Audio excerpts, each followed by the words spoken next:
Harish Salve. A big hand.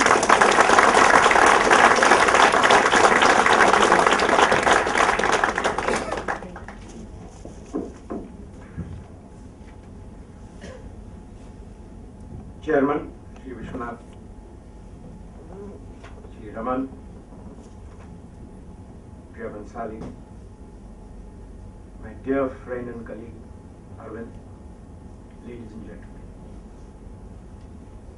When Arvind asked me to come and speak in a function to be organized by the Institute of Chartered Accountants, could not resist the temptation.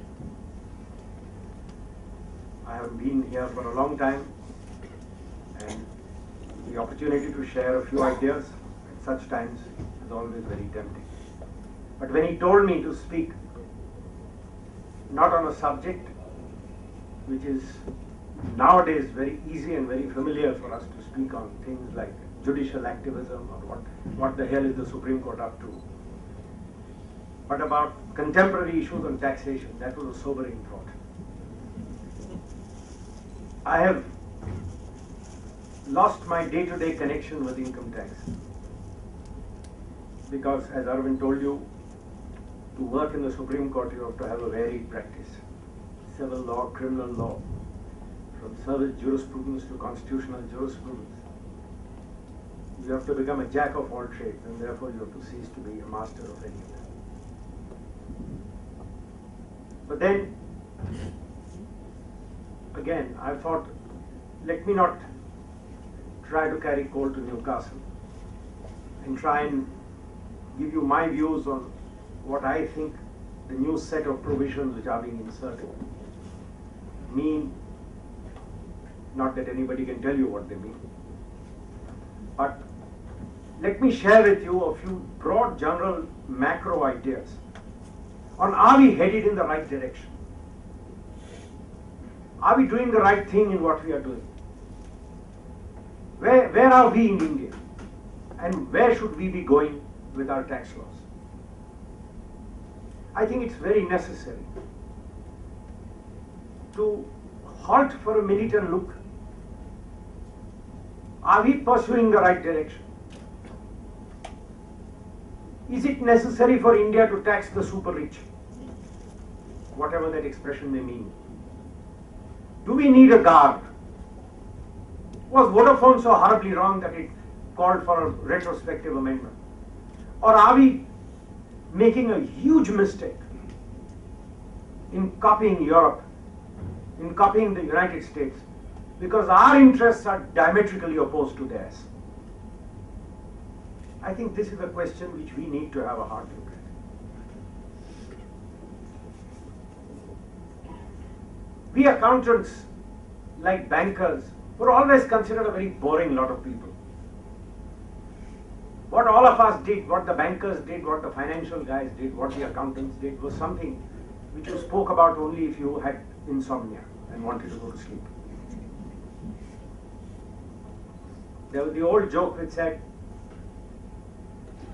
a fellow gave up his accountancy profession to become an undertaker because he wanted some action in his life. We have come a long way from there.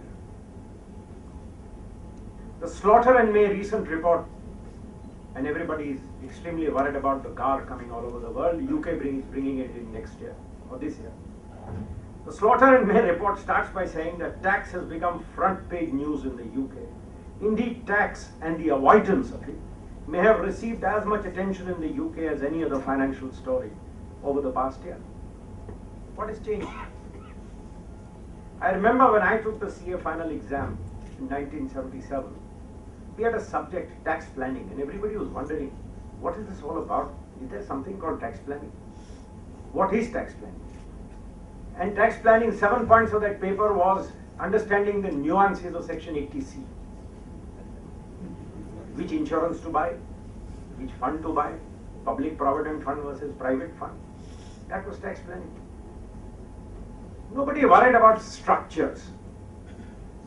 Swiss banks were those where naughty people hid their money. Liechtenstein were where crooks and criminals set up dishonest entities. So we didn't speak about them. That was not tax planning. and possibly correct in those days. Makes sense. India that time was inspired by a misconstruction of Nehruji's speech. The chairman quoted from Nehruji's speech which said, "So long as there are tears and suffering, so long our work is not over." This was construed to mean as long as you keep people in tears and suffering, the politician will be ever involved. Garibi Hatao was made a permanent institution.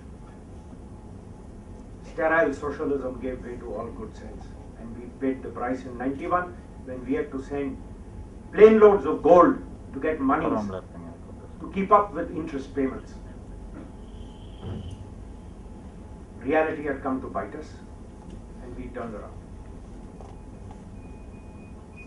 We did wonderfully well.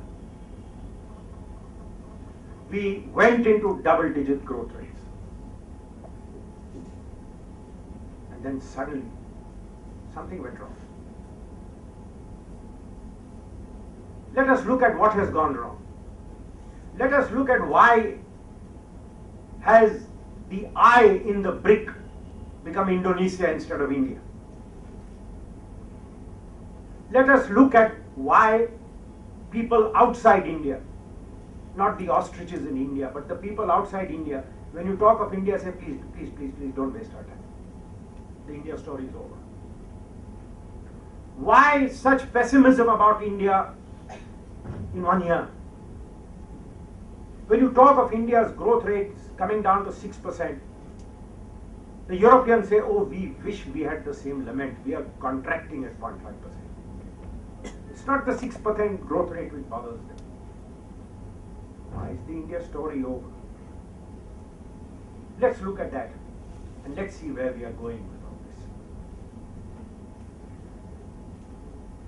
Let's look at the Western world to understand why we must not follow that example. The decade that was 2000 to 2010 has been a remarkable decade for the West. Post-war, the West was united as never before. The Western world, together with the United States and Australia, was a world united by shared economic interests. The last decade has shown the Western world as a world divided by economic interests.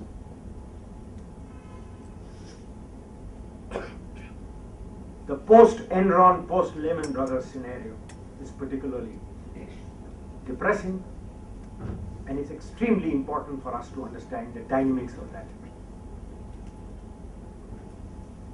We are divided over conflicts.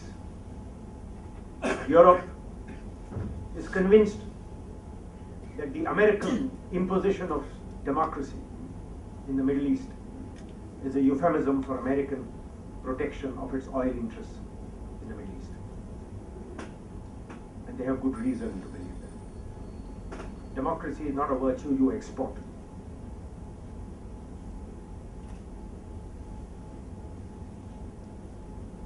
The decade has been marked by huge economic decline. Two major factors are blamed.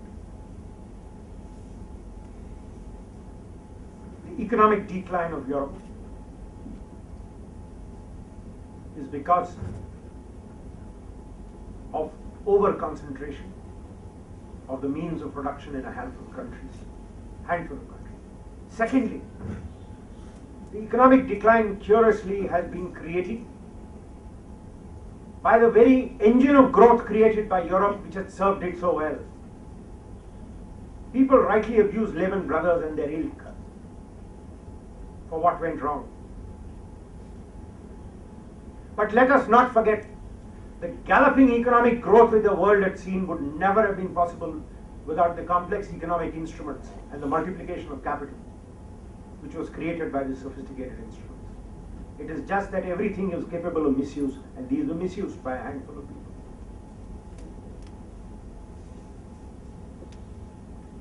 The powerful economic instruments created has actually brought the first real break from quasi-feudalism.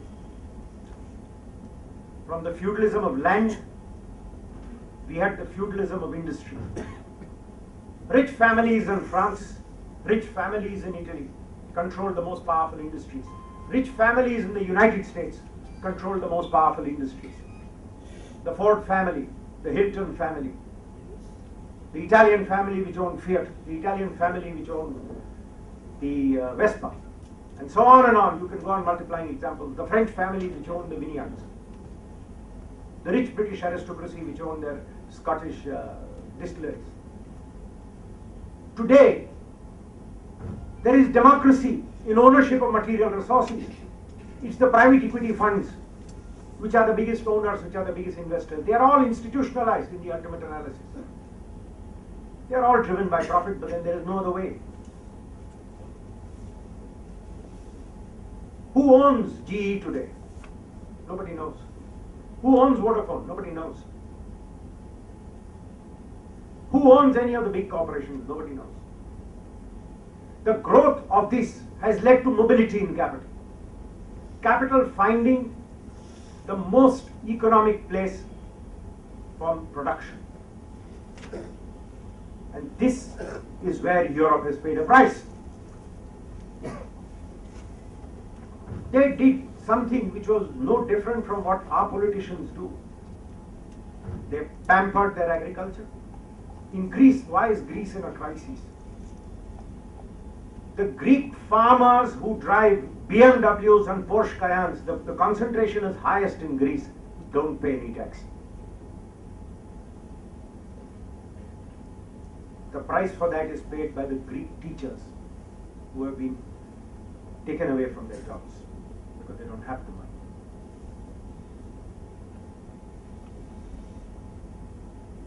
On the other hand, rampant black money, yes, rampant black money in countries like France and Italy has plagued their system. I don't want to name the person who owns one of the most popular French wines. Each bottle retails in London for 100, 150 pounds. I don't want to name the wine because I would be naming the person. He brings 30 to 40 cases of his wine as samples and sells them in London. Because the socialist regime in France will not allow him to even generate that much money for his lifestyle. That's black money. This is where Europe is. The Eurozone crisis, as everybody has written about, has three reasons. Weak finances, because they have lost their ability to manufacture, bar one or two countries. Weak real economies. Germany and France traded as 1-to-1. Germany and Italy traded as 1-to-1. While the German manufacturing industry is far superior. They traded 1-to-1 because of the euro.